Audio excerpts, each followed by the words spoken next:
जिसके ऊपर कलयुग की महान कृपा हो उसे कथा में नींद आती है।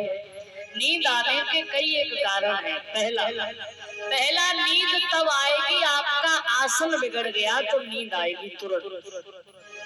आसन अगर बढ़िया है तो नींद नहीं आ सकती। आप लगा के देखो, आसन बढ़िया रहा तो नींद नहीं आएगी। और दूसरा, मन भटक गया तो नींद आएगी। आसन और मन दोनों एकाग्र होने चाहिए। 4 घंटे में नींद नहीं आ सकती। आप कल से करके देख लेना। कल से आप करके देखो, आसन बढ़िया हो जबरदस्त और मन बढ़िया हो, नींद नहीं आएगी। अच्छे क्या बड़ा सुंदर भाव कहा है, ओ निदिया पाई के घर जाइए। किनके घर पे? इसके घर पे, मेरे घर पे नहीं, इसके घर पे जाएंगी। हो जागर राम भजन ना हो। अच्छा एक बात बताओ, जो जिनको नींद आती है उनसे मैं पूछूंगी कि ये कथा जगाती है या सुलाती है? क्या करती है? जगाती है कि सुलाती है? सुलाती नहीं है, जगाने का प्रयास कर रही है। कछु तो माताएं घूंघट में भीतर ही भीतर सो लेती हैं, दिखता भी नहीं है। घूंघट उठा के बैठा करो, यहाँ किसकी लाज पड़ता है? हमारे सामने बैठी हो तो काहे की लाज पड़ता है? घूंघट उठा के बैठा करो, सो जाओगी तुम, जगा तक भी देंगे तुम्हें। हाँ, एक हाथ का लंबा घूंघट डाल के बैठ गई, आराम से सो रही होगी भीतर भी। इसलिए घूंघट डाल के नहीं, चेहरा खोल के बैठा करो। बड़ा सुंदर भाव, मेरे साथ मिल के गाइए सभी। ओ निदिया पाई के घर जाइए, जागर राम भजन ना हो। निदिया पाई के घर जाइयो, राम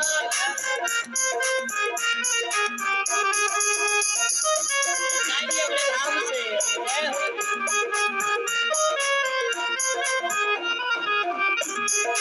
राम भजन ना हो, जागर हरि भजन ना हो। निदिया पाई के घर जाइए, जागर राम भजन ना हो। निदिया पाई के घर जाइए। अब देखो, अच्छा नींद आएगी तो कुछ ना कुछ बिगाड़ेगी, अच्छा तो कर नहीं सकती वो। अब देखिए नींद कहाँ कहाँ और किसे किसे आई। सीता जी लक्ष्मण से बोली, प्यास लगी है मोरी।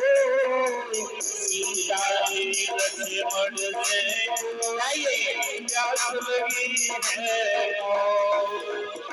सीता जी लक्ष्मण से बोली, प्यास लगी है मोरी।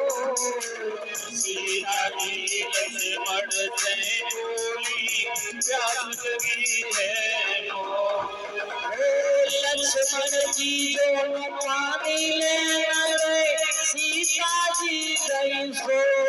निदिया बाई के घर जाइए, जागर राम भजन ना हो।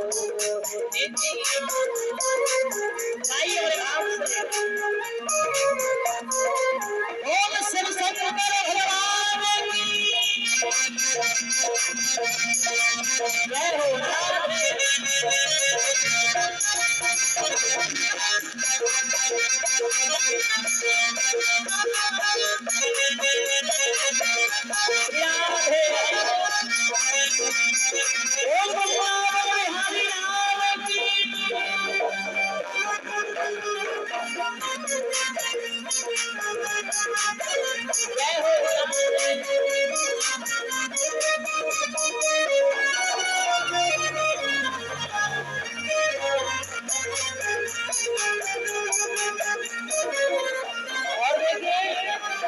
लक्ष्मण जी पानी लेने गए, सीता जी सो गई। लखनलाल सीता जी को वन में अकेला ही छोड़कर चले आए। ये नींद का प्रभाव था।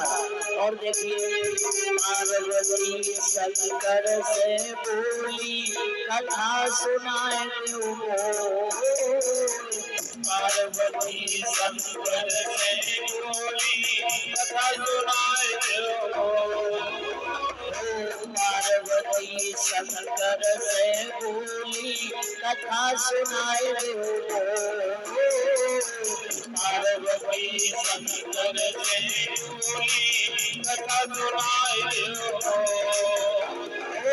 भोले बाबा कथा सुनाई दोनों पार्वती गई सोने दिया माई के घर गई जागरण राम भजन ना हो इंदिया माई के घर गई जागरण राम भजन ना। इसलिए कथा सुनते समय विशेष ध्यान रखो, नींद आ गई तो सब गड़बड़ हो जाएगा, देवता अमर हो जाएंगे, तुम रह जाओ। इसलिए सोना नहीं है, जागते रहो और जाग के कथा सुनते रहो।